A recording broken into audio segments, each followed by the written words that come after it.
Hey, I'm Jamey with Stillmeyer Games, and today I'm going to talk about my favorite mechanism in the game Windmill Valley, which I was really excited to play in 2024. It didn't quite get to it, but I got to play it at Geekway Mini recently, thanks to Jeff. Thank you so much, Jeff, for teaching this game and for sharing this copy with me, and I really enjoyed it. Windmill Valley is a game of mini games. There are a lot of little mini games within the game, and they're all built around double and triple rewards, which is one of my favorite mechanisms in games. When you take a turn, and on your turn, whatever you do, you're gaining multiple benefits from doing whatever that thing is. I won't go into all those mini games in this chat, but I do want to highlight a few mechanisms. And my favorite is kind of the highlight component of this game, and these are the dials that each player has.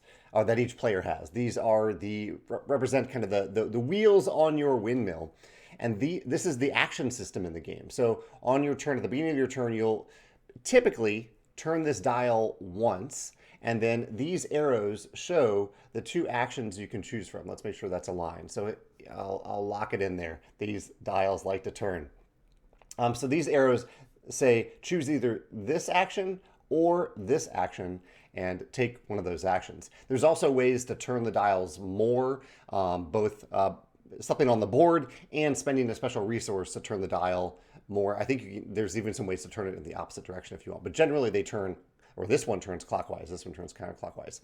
One of the really clever things about this dial design is that this dial, as you can see, has 6 slots, while this one only has 5. So it means that every time you rotate this, the alignment of this action will vary with this one. And you might be thinking, well, these all look the same on this dial, so why does it matter that this one's different?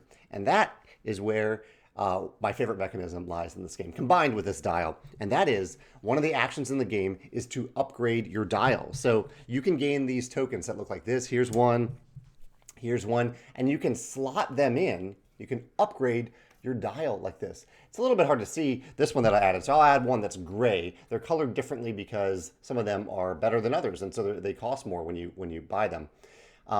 So you can see I have now upgraded the dial, and I really like, actually, this was a really clever design choice, that this dial starts off with all the same benefits. So it means early in the game when you don't really know how useful these benefits are, because these are all different, you might be a little wary to replace one of these, but these are all the same. So you're like, okay, I'll just replace one of these that are the same.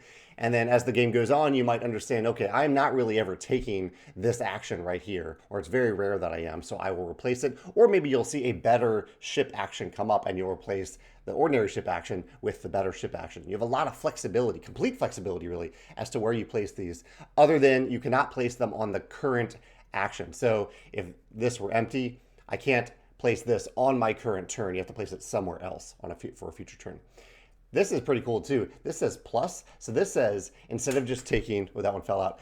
Instead of just taking this action or this action, when it has the plus, it means you can take both actions. So that's super powerful. Gain 4 coins and take the standard action over here on the other side. I love this upgrade system. Really, really cool upgrade and action system here with these dials. Also, one other quick highlight, just a little design shout out, is that I really like the design of the cards in the game. I forget what these cards are named, but when you gain a card, you can either slot it in above your player mat to have an ongoing bonus that says whenever you do this, also gain this, or the bottom of the card has an end game scoring benefit that says gain 3 points at end of game for every, I believe this is every upgrade that you have, or maybe it's a specific color upgrade. So I really like that choice with every card. Every card is designed to be good for engine building during the game or points at the end of the game, and it's your choice as to where you slot that in. But yeah, those are my favorite mechanisms in Windmill Valley. I'd love to hear your favorite mechanism if you want to iterate off one of these, if you have a different favorite mechanism, maybe one of the mini games, or if you can think of another game that does something like this. Let me know in the comments below. Thanks.